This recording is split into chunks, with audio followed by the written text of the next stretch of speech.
স্বাগতম সুপ্রিয় শিক্ষার্থীবৃন্দ, তোমাদের জন্য খুব সুন্দর একটা প্রশ্ন নিয়ে আসছি। আজকের প্রশ্ন হচ্ছে কুমিল্লা বোর্ড 2025 সালে পঞ্চম অধ্যায় প্রোগ্রামিং থেকে আসছে। উপরে আমাদের অঙ্কটা দেওয়া আছে। কতে বলছে যে নন ভোলাটাইল মেমোরি কি। হতে নতুন একটা প্রশ্ন আসছে যে অবজেক্ট ওরিয়েন্টেড প্রোগ্রামিং ল্যাঙ্গুয়েজটি ব্যাখ্যা করো। খুব সুন্দরভাবে আমার এই প্রশ্নটা দেওয়া থাকবে। গতে বলছে উদ্দীপকে উল্লেখিত ধারাটির ফ্লোচার্ট অঙ্কন করো। এটা হচ্ছে অঙ্ক। আর ঘতে বলছে যে ডু হুইল ব্যবহার করে এই ধারাটির যোগফল বের করার প্রোগ্রাম লেখো। শুরুতেই একটা কথা বলি যে আমার এই চ্যানেলের বৈশিষ্ট্যটাই হচ্ছে যে তুমি এর প্রত্যেকটা প্রশ্ন পাবে, কিভাবে আসলো, কোথা থেকে আসলো, বেসিক।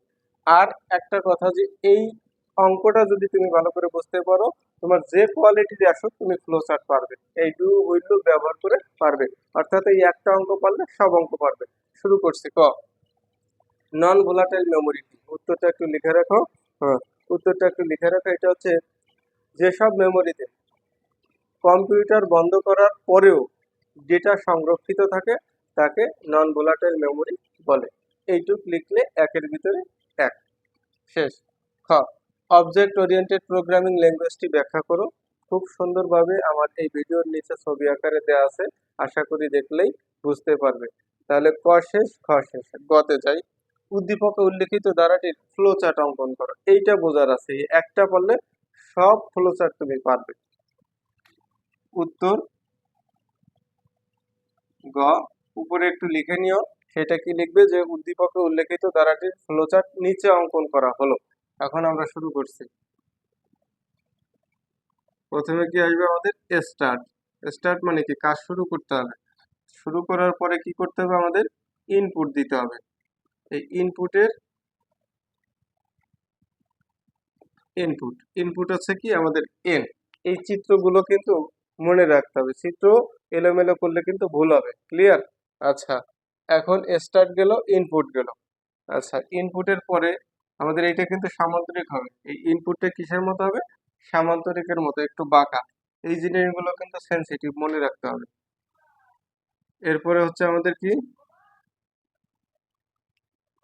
এস সমান সমান।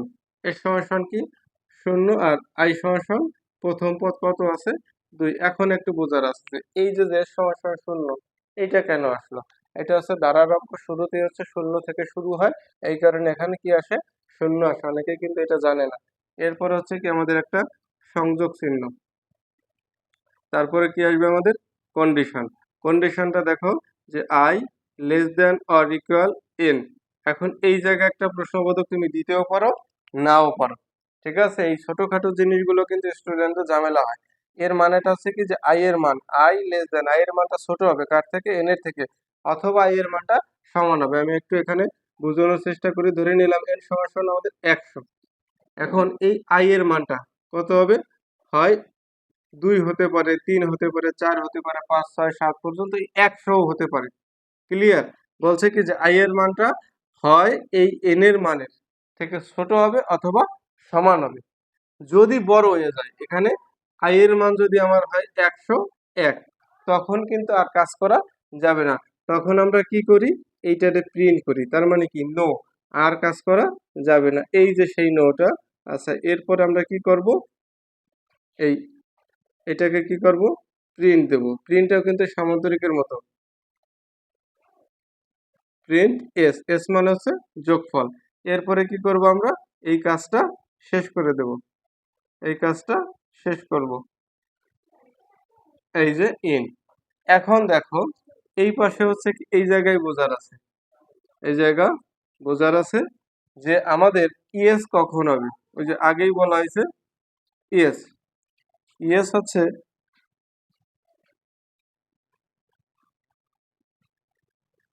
এস সমান সমান এস প্লাস আই। কিন্তু এই যে আমাদের স্কোয়ার আছে, এর কারণে কি হবে, এখানে একটা স্টার হবে আর একটা আই হবে। ক্লিয়ার? আচ্ছা, এরপরে হচ্ছে কি, আগে লিখি তারপরে বোঝানোর চেষ্টা করছি যে আই সমান সমান আই প্লাস পদের ব্যবধান। পদের ব্যবধান কত করে আছে, 2, 4, 6, তার মানে কি 2 করে। আচ্ছা, এইবার একটু বুঝাই তোমাদের যে আমাদের আই এর মানটা এন এর মান থেকে কি হবে, হয় ছোট হবে অথবা সমান হবে। ধরে নিলাম এন এর মান আছে 100, এবার আই এর মান হচ্ছে 2। 2 মানে কি এই শর্তগুলো পূরণ করে আবার এই জায়গায় যাবে, দেখা গেছে। আচ্ছা 2 এর পর আমরা 3 দিয়ে প্র্যাকটিস করলাম, 3 দেওয়ার পর দেখা গেছে কি যে n এর থেকে এই i এর মানটা ছোট আছে, 4 দিছি 5 দিছি, এবার i এর মান আমি 99 লিখলাম, তাতেও দেখা গেছে কি যে ওই যে কন্ডিশনটা, ওই কন্ডিশনটা সত্য আছে, কিরকম যে i less than R equal n, অর্থাৎ n এর থেকে i এর মানটা ছোট আছে, আবার ওই জায়গা যাবে। এবার i এর মান দিলাম আমি 100, ক্লিয়ার, তখনও এই জায়গা যাই এই কন্ডিশন গুলো মিলে আবার এই জায়গায় যায়, তার মানে কি শর্তে মিলাবে। যখন i এর মানটা হয়ে যাবে 101, ওই যে আমি ধরে নিয়েছিলাম n এর মান কত 100, এইবার কিন্তু আর এই কন্ডিশনে আসবে না, কারণ কি সে তো অলরেডি এইটা মানে নাই, মানে কি মিথ্যা হয়ে গেছে, তার মানে কি নো, আর কাজ করা যাবে না, তখন প্রিন্ট এস এই কাজটা শেষ করলাম। এইটা হলো মূল কথা, যে যখন n এর থেকে i এর মানটা বড় হয়ে যাবে তখন হবে নো প্রিন্ট এস ইন, মানে কি আর কাজ করা যাবে না।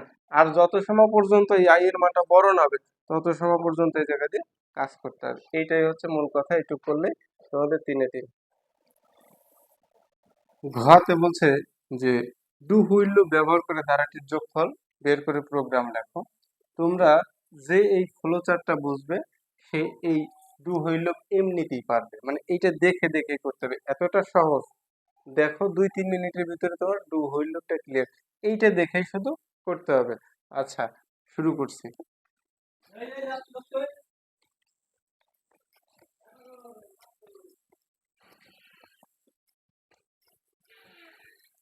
এখন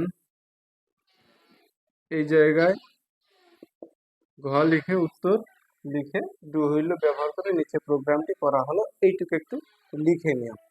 শুরু করছি আমরা। প্রথমে হচ্ছে কি hash include studio dot H, তারপর হচ্ছে কি ইন্টিজার মেইন ফার্স্ট ব্র্যাকেট। এখন একটা কথা আছে, অনেকে কিন্তু এটা বোঝে না, যে আমি যদি ইন্টিজার মেইন ব্যবহার করি সেই ক্ষেত্রে আমাকে অবশ্যই শেষে রিটার্ন 0 লিখতে হবে। এই ছোটখাটো জায়গাগুলো কিন্তু স্টুডেন্টদের ঝামেলা হয়, বুঝতে পারে না। এরপরে হচ্ছে কি যে আমাদের সেকেন্ড ব্র্যাকেট। আচ্ছা এরপরে আমাদের ইন্টিজার ডিক্লেয়ার করতে হবে, দেখে দেখে করতে হবে। এখানে আছে কি এন, তাহলে এখানে লিখবে এন। আচ্ছা গেল। এরপর আছে এর সমান কত, এর সমান 0 কমা, এরপর আই সমান কত আছে, আই সমান 2, ব্যাস ইন্টিজার ডিক্লেয়ার শেষ। এরপরে করতে হবে কি print F, print F inverted comma enter the value of N, enter the value of N, শেষ। এই যে যে জায়গাগুলো আছে আমি আবার একটু ক্লিয়ার করে দিই, একটা বুঝলে সব ক্লিয়ার হবে। Hash include studio dot H integer main first bracket second bracket, এইটা হচ্ছে প্রোগ্রাম রান করার জন্য এতটুকু লিখতে হয়, এটা প্রত্যেকটার জন্য ফিক্স। শুধু তুমি ইন্টিজারে লিখলেও হবে না লিখলেও হবে, যদি ইন্টিজার লেখো সেই ক্ষেত্রে তোমাকে কি করতে হবে নিচে রিটার্ন 0 লিখতে হবে। আচ্ছা এইবার এই জায়গায় ইন্টিজার যেগুলো থাকবে সেগুলো ডিক্লেয়ার করতে হবে, মানে কিভাবে একটা দিয়ে সব করা যায়। এখন শুধু পরিবর্তন হতে পারে কি আই এর জায়গায় এখানে আছে একটু অন্য কিছু আসতে পারে। এরপরে print F enter the value of N, এটা তোমরা প্রিন্ট এফ সব জায়গায় লিখতে পারো। এরপরে দেখো স্ক্যানএফ, স্ক্যানএফ স্ক্যানএফ হচ্ছে কি ইনভার্টেড কমা পার্সেন্টেজ ডি, এই ডি আসে কেন, যখন আমাদের ভগ্নাংশ না থাকে সেই ক্ষেত্রে আসে ডি। আচ্ছা এরপর হচ্ছে হ্যাঁ কমা অ্যাম্পারসেন্ট, কমা অ্যাম্পারসেন্ট আমাদের কি আসবে এই জায়গায় ampersand N, clear, ampersand N আসবে। আচ্ছা এরপরে এরপরে আমাদের কি এটা হচ্ছে ডু হুইল লুপ, এই কারণে আমাদের এখানে কি করতে হবে ডু লিখতে হবে। ডু লেখার পরে আমাদের এই জায়গায় দেখো এই সেকেন্ড ব্র্যাকেটের ভিতরে এই কন্ডিশনের যে এটা ছিল এই যে দুইটা, এই দুইটা আমাদের এখানে লিখতে হবে। এস সমান সমান এস প্লাস আই, আচ্ছা ইন্টু আই গেল। এরপরে ছিল কি আই সমান সমান আই প্লাস পদের ব্যবধান কত ছিল 2, এই যে সেই সেকেন্ড ব্র্যাকেট শেষ। এরপরে হুইল দিয়ে আমাদের কি দিতে হবে এই কন্ডিশনটা দিতে হবে, W H I L E while. আচ্ছা কন্ডিশনে কি এই যে এইটা i less than R equal কত আছে এন, এখানে প্রত্যেকটা সেমিকোলন দিয়ে দিও। আচ্ছা গেল। এখন দেখো আমাদের কি করতে হবে, প্রিন্ট এফ দিতে হবে। প্রিন্ট এফ, প্রিন্ট এফ এ হচ্ছে ইনভার্টেড কমা সাম সমান সমান, যেহেতু ধারার অঙ্ক করতেছি, সাম সমান সমান কি আসবে আমাদের, পার্সেন্টেজ ডি ইনভার্টেড কমা শেষ কমা একটা এস, এস মানে হচ্ছে যোগফল বের করতে হবে। এই যে ইন্টিজার মেইন মেইন দিছিলাম, এই কারণে কি আসবে, আর E T U R N, return কি আসবে, শূন্য। এই সেকেন্ড ব্র্যাকেট শুরু হয়েছিল, এই যে সেই সেকেন্ড ব্র্যাকেট শেষ। এইটাই হচ্ছে আমাদের কিন্তু ডু হুইল ব্যবহার করে শেষ। একটু জাস্ট ফিনিশিং দিতেছি। এতটুকু প্রোগ্রাম রান করার জন্য ইন্টিজার গুলো আমাদের কি করতে হবে, ডিক্লেয়ার করতে হবে প্রিন্টএফ স্ক্যানআপ। এই দুইটা যদি নাও দাও তাতেও কিন্তু অঙ্ক হবে। ক্লিয়ার? আশা করি বুঝতে পারছো। এরপরে দেখো যে ডু হুইল যদি থাকে, এই ডু এরপরে সেকেন্ড ব্র্যাকেটের ভিতরে এই দুইটা তোমাকে মুখস্থ রাখতে হবে, সিস্টেমটা শুধু সংখ্যাটা পরিবর্তন হবে। আর ডুর পরে কি আসবে, এই যে হুইল। তার মানে কি, যে তুমি যদি জানো যে ডু হুইল লুপে আমাদের ডু দিতে হয়, তারপরে সেকেন্ড ব্র্যাকেটের ভিতরে এই দুইটা দিতে হয়, তারপরে হুইল দিয়ে আমাদের কন্ডিশনটা কি করতে হয়, দিতে হয়। তারপরে প্রিন্ট সমান, দেখো প্রিন্ট এফ ইনভার্টেড কমার ভিতরে সাম সমান পার্সেন্টেজ ডি কমা এস, এই এস বলতে হচ্ছে যোগফলটা প্রায়। প্রিন্ট এস করি না, প্রিন্ট মানে কি, ফলাফলটা প্রিন্ট দেওয়া। ক্লিয়ার? এরপরে রিটার্ন শূন্য কিসের জন্য আসলে, ইন্টিজার মেইন। যদি ইন্টিজার মেইন না লিখে শুধু মেইন লিখতাম, রিটার্ন না লিখলেও হতো। সেকেন্ড ব্র্যাকেট শুরু হয়েছিল, সেকেন্ড ব্র্যাকেট শেষ। সবাইকে অসংখ্য ধন্যবাদ সাথে থাকার জন্য।